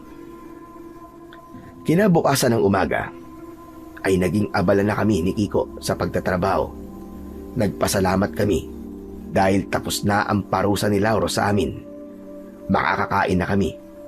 Maya-maya ay lumapit sa amin si Makoy. Bakit nandito ka? May kailangan ka ba? Wala naman po. Gusto ko lang po makipagchismisan. Kalalaki mong tao. Ang hilig mo sa chismis. Paano? Wala po akong mapagsabihan ng tumatakbo sa utak ko ngayon eh. Alam niyo po ba, na narinig ko na nag-uusap ang ilang trabador. Alam po nila na inatake ng aswang kagabi si Sir Lauro. At ang nakakalungkot po ay parang masaya sila sa nangyari. Para bang gusto pa nilang mamatay si Sir Lauro dahil sa aswang mayon. Hindi nga nagkamali si Sir Lauro sa sinabi niya sa akin kagabi. Ang sabi niya sa akin ay baka may mga trabador na nakarinig sa paghingi niya ng tulong pero piniling wag siyang tulungan. Sa totoo lang, abay nakakaawa si Sir Lauro. Kahit hindi maganda ang pakikitungo niya sa atin, ay hindi pa rin niya dapat nararanasan ng ganun. Lalo na't alam natin ang dahilan kung bakit ganun siya makitungo sa ating lahat. Alam mo po ikaw ang nakapagparealize sa akin na talagang nakakaawa si Sir Lauro. Nang dahil po sa inyo, ay naintindihan ko kung bakit ganun siya makitungo sa ating lahat. Pero teka, maalala ko lang ha, may nabanggit kayo kagabi ni Kiko na anting-anting eh. Anting po ko inyo po ba? Ay ang medalyon na nakasabit sa leeg nyo? Oo, tama ka. Ito nga ang anting-anting na narinig mo kagabi. Para saan po yan? At bakit po meron kayo yan? Noon ay isa kong antingero na gumagamit ng anting-anting sa pakikipaglaban sa mga aswang. Matagal na akong huminto sa gawain na yun. At kung kailan wala nang kapangyarihan ng aking anting-anting, ay saka naman ako binalikan ng aswang upang pagigantihan. Wala na kami nagawa ni Kiko kundi ang umalis sa lugar kung saan kami nakatira. Hanggang sa yon, napadpad na kami sa lugar na ito. Ngayon naintindihan ko na po kung bakit ang lakas ng loob yung tulungan si Sir Lauro kagabi. Napakatapang niyo po pala talaga, Mang Esteban. At mas lalo po akong humanga sa inyo kasi kahit walang kapangyarihan ng anting-anting nyo, ay hindi pa rin kayo nagdalawang isip na tumulong. May pag-asa pa naman bumalik ang kapangyarihan ng aking anting-anting sa pamamagitan ng orasyon. Kaya nga tuwing gabi, bago ako matulog, ay inuorasyonan ko ito. Ang problema lang ay wala akong ideya kung kailan magbabalik ang kapangyarihan ng aking anting-anting. Pero sana, sa lalong madaling panahon, ay mangyari na yon. Dahil nasisiguro ko na babalik ang aswang na si Berta para pagtangkaang muli ang buhay ni Sir Lauro. Napahinto ang pag-uusap namin. Nang isang lalaking trabahador ang lumapit, aniya ay pinapatawag daw ako ni Sir Lauro dahil meron siyang sasabihin sa akin. Sandali kong iniwanan si Kiko at Makoy para puntahan si Sir Lauro sa bahay niya. Nakabukas ang malaking pinto kaya hindi na ako kumatok. Isa pa, nakita ko sa sala si Sir Lauro. Nakaupo siya at sumenya siya sa akin na pumasok ako. Pagpasok ko ay pinaupo niya ako. Pinatawag niyo raw po ko, sir. Ano pa sasabihin niyo sa akin? Meron akong ipapagawa sa iyo. Pero hindi naman ito sa pilitan. Kung ayaw mong gawin, ay walang problema sa akin. Sabihin mo muna sa akin, sir, kung ano, bago ako magdesisyon. Alam mo, Esteban, matagal nang ginugulo ng aswang na si Berta ang buhay ko. Ilang beses niya nang pinagtangkaan ng buhay ko. Kaya humingi ako ng tulong noon sa mga taong may kakayahan at kaalaman pagdating sa pakikipaglaban sa mga aswang. Pero 2 tao na ang umatras kay Berta. Dahil nga, muntik na silang mamatay. Teka lang, sir. Tama ba ako ng pagkakaintindi sa gusto mong sabihin? Gusto mo kong utusan na protektahan ka mula kay Berta at patayin siya? Ganun na nga. Hindi ba nasabi mo kagabi na nakikipaglaban ka noon sa mga aswang? Sa palagay ko ay kaya-kaya mong labanan si Berta. Wala akong pakialam kahit patayin mo siya. Dahil mas mabuti ngayon para matahimik na buhay ko. Huwag kang mag-alala. Dahil sa sandaling mapatay mo ang aswang, ay magkakaroon ka ng gantimpala mula sa akin. Bibigyan kita ng malaking halaga bilang pabuya na sigurado kong makapagbibigay ng malaking pagbabago sa buhay niyo ng apo mo. Sige. Pumapayag ako na protektahan ka mula sa mga aswang at handa kong patayin siya para tuluyan ng maging ligtas ang buhay mo. Pero hindi ko yung gagawin ng dahil sa pera. Wala akong pakialam sa pabuyang sinabi mo. Hindi mo na ako kailangan bigyan ng pera bilang kapalit sa gagawin ko. Sandali lang. Nagpapatawa ka ba, Esteban? Huwag mong sabihin na mayaman kan talaga. Kaya tinatanggihan mo ang perang inaalok ko sa'yo. Hindi kami mayaman, Sir Lauro. Mahirap kami ng apo ko. Isang kaig, isang tuka. At ang totoo, kailangan talaga namin ng pera. Sino ba namang hindi? Pero kahit noon, ay hindi talaga ako tumatanggap ng pera kapalit ng pagliligtas ko sa buhay ng ibang tao. Ang pagiging antingero ko noon ay isang tungkulin at hindi isang negosyo. Hindi ko alam kung hahanga o matatawa ako sa'yo. Kung ako kasi may ganyang kakayahan, ay gagamitin ko yan para magkaroon ako ng limpak-limpak na salapi. Wala namang masama sa sinasabi mo. Pero sadyang magkaiba lang tayo ng pinaniniwalaan at prinsipyo sa buhay. Kaya hindi mo ako kailangang bayaran sa gagawin kong tulong sa'yo. Hindi ako pumapayag na wala kang makukuhang kapalit sa bagay na gagawin mo para sa akin. Ayoko magkaroon ng utang na loob kahit kanino. Kaya sa ayaw at sa gusto mo, ay makakatanggap ka ng pera kapag nagawa mong patay ng aswang. Mamayang gabi, ay magsimula ka na sa pagbabantay sa paligid ng aking bahay. May pakiramdam kasi ako. Nababalik si Berta para patayin ako. Gawin mo ang lahat para hindi siya magtagumpay. Tumango ako at hindi ko na kinontra pa ang sinabi ni Lauro na hindi pwedeng hindi ko tatanggapin ang perang kapalit ng gagawin ko para sa kanya. Pero desidido pa rin akong huwag tanggapin ang pera dahil may iba akong naisip na hingin kay Lauro bilang kapalit sa sandaling mapatay ko ang aswang. Matapos namin mag-usap ni Lauro, ay binalikan ko na sina Kiko at Makoy sa taniman ng bawang. Pero wala na sila roon dahil oras na ng pagkain ng pananghalian. Kumuha ako ng pagkain at nakita ko sina Kiko at Makoy na kumakain sa ilalim ng isang malaking puno ng santol. Lumapit ako sa kanila at nagsimula akong kumain. Ano pong sinabi sa inyo ni Sir Lauro, Lolo? Ang tagal niyo pong magkausap Inutusan niya akong protektahan siya mula sa aswang.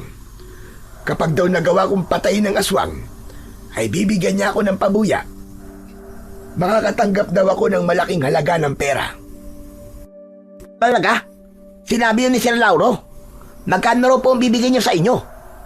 Hindi ko na tinanong dahil di naman ako interesado sa pabuyang yon. Sinabi ko rin sa kanya na hindi niya ako kailangang bigyan ng pera kapag napatay ko ang aswang. Ano kano? Bakit niyo naman tinanggihan ng pabuya?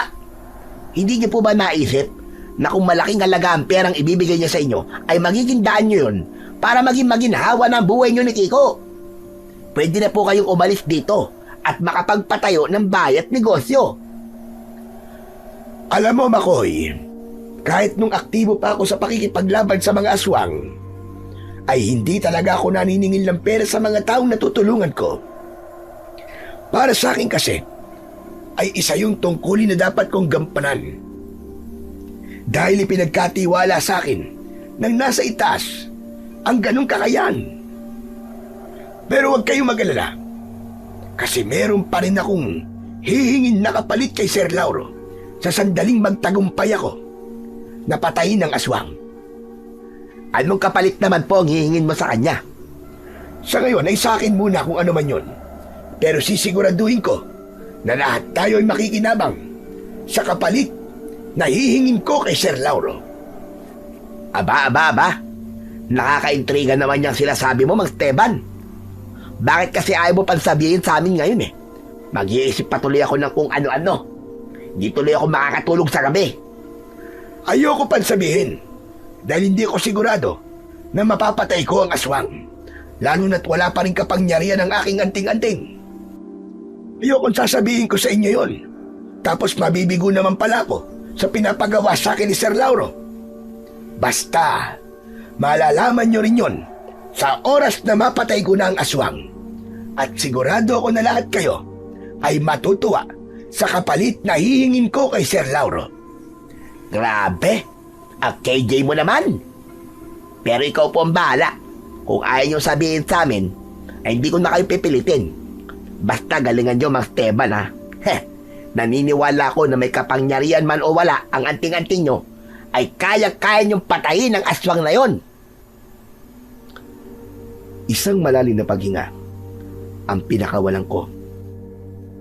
Sa totoo lang, ay noon lang ako haharap sa isang aswang na walang inaasahan, kundi ang aking sariling lakas at kakayahan. Sanay kasi ako na palagi akong may ginagamit na anting-anting.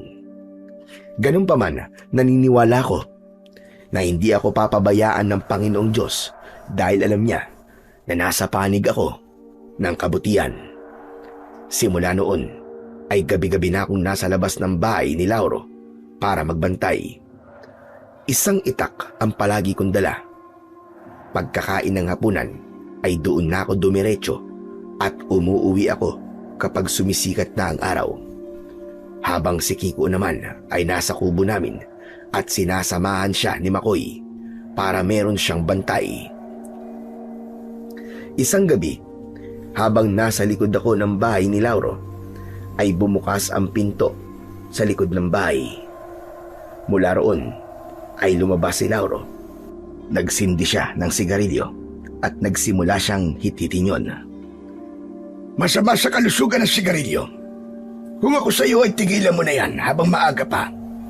Kahit marami kang pera, ay mahirap pa rin ang magkaroon ng sakit. Huwag kang nakikialam sa ginagawa ko. Isa pa, pampakalma ko ang bagay na to. Kanina pa kasi ako hindi mapakali. Kinakabahan ako na parang merong hindi magandang mangyayari ngayong gabi.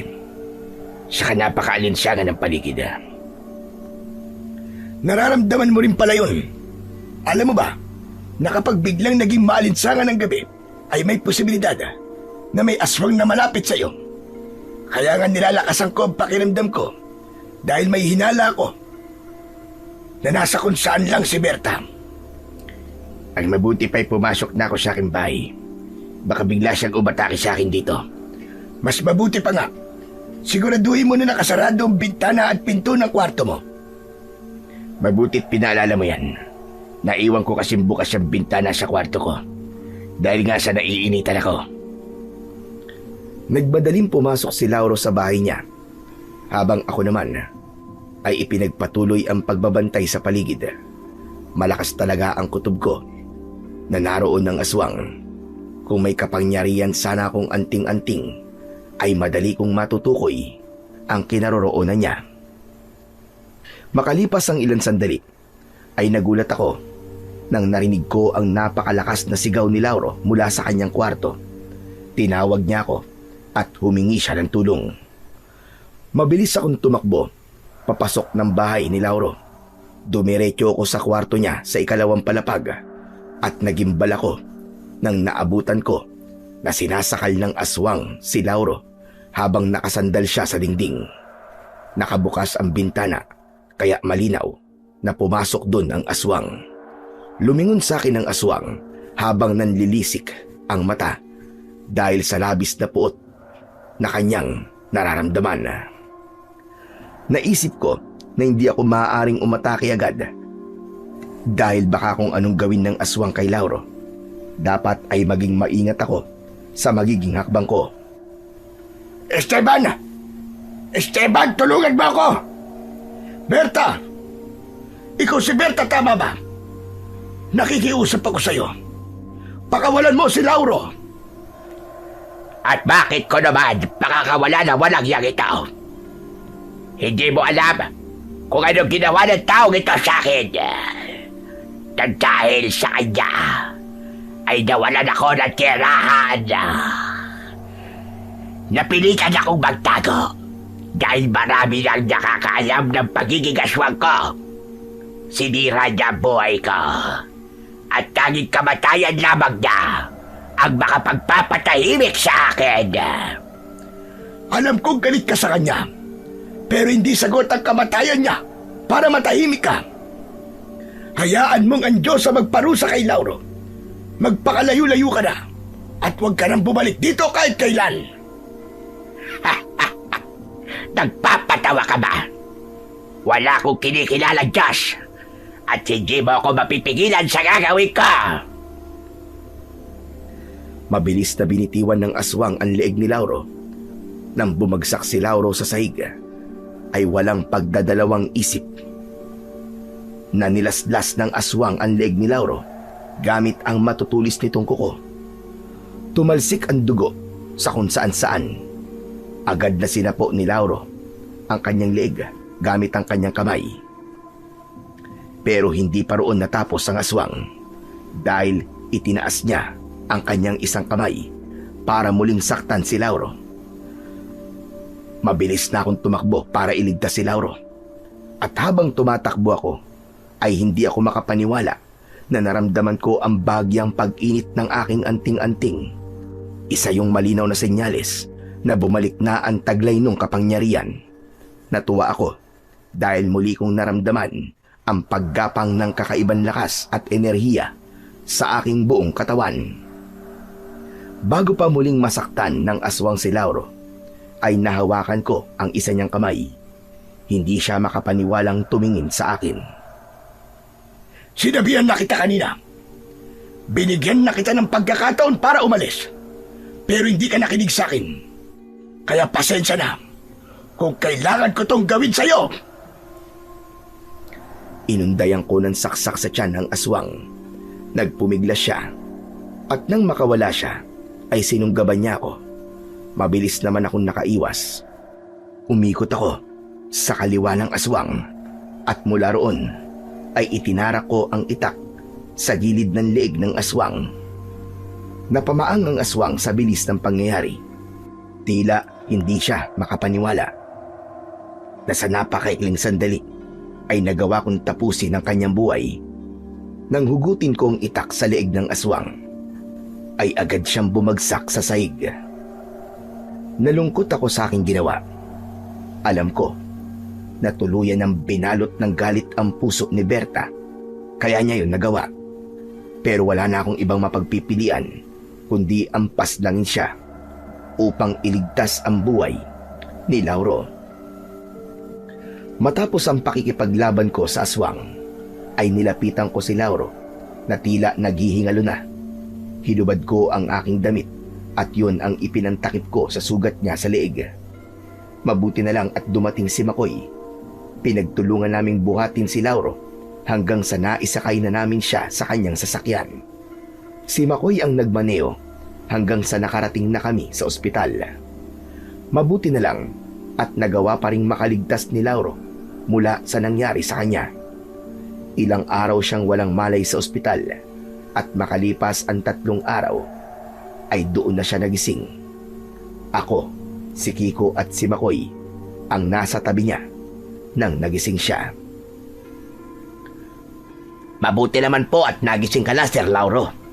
Totoo nga talaga yung kasabihan na kapag masamang damo, aba, mahirap talagang mamatay. Tumigil ka nga sa pang-aalas ka mo, Makoy. Sir Lauro, kumusta na po ang pakiramdam nyo? Medyo nangihina pa ako. Pero maraming salamat sa iyo, Esteban. Kundi dahil sa iyo, ay patay na ako ngayon.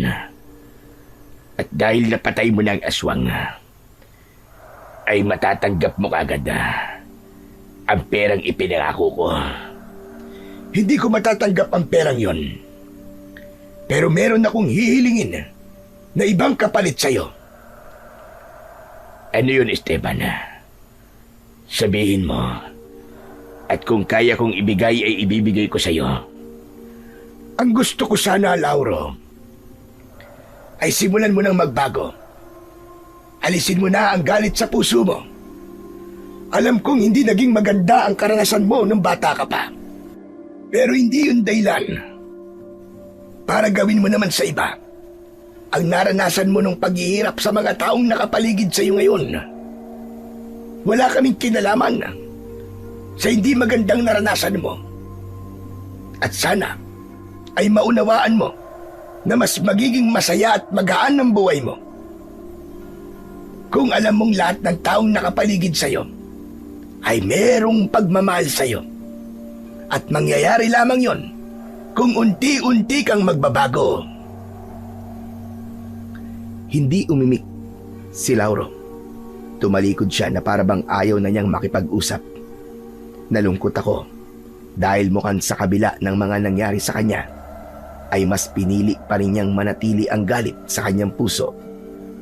Nang sumunod na araw ay nakauwi na si Lauro sa bahay niya. Hindi ako makapaniwala na isang umaga ay tinipon niya ang lahat ng trabahador sa taniman sa harap naming lahat. Humingi siya ng tawad at inamin niya ang mga pagkukulang niya at pagkakamali. Nangako siya na simula sa araw na yon ay magiging maayos at patas na ang pakikitungo niya sa bawat isa. Hindi lang yon, basta salita. Dahil tinupad niya ang lahat ng sinabi niya, mas gumaan ang trabaho namin at mas naging maayos ang samahan naming lahat sa taniman ng bawang. Makalipas ang ilang taon, naging kampante na ako dahil hindi na kami ginambala pa ng aswang na nais kaming patayin ni Kiko. Tahimik at maayos na ang buhay namin doon. Naging malapit kami kay Lauro at kami na ang ginawa niyang tagapamahala sa taniman ng bawang. At doon ko naisip na tama ang aking paniniwala. Lahat ng tao, kahit yung napakasama ang ugali, ay may nakatagong kabutihan sa puso. Minsan, kailangan lang nilang maranasan ang kabutihan mula sa iba para makita nila na may handang umunawa at magmahal sa kanila. Hanggang dito na lamang po ang aking kwento at sana ay marami po kayong natutunan na magagandang aral. Sa kwentong inyong napakinggan ay pinatutunayan lamang na ang pagbabago ay hindi isang biglaang himala na nangyayari sa isang iglap. Ito ay isang tahimik na paglalakbay ng puso na unti-unting nagigising mula sa dilim patungo sa liwanag. Kahit na ang taong tila nalunod na sa masamang ugali, ay may natatagong kabutihan na naghihintay lamang na muling mabuhay. Sapagkat likas sa bawat nilalang ang kakayahang magbago. May mga pagkakataong ang Panginoon ang kumakatok sa ating konsensya sa pamamagitan ng mga pagsubok.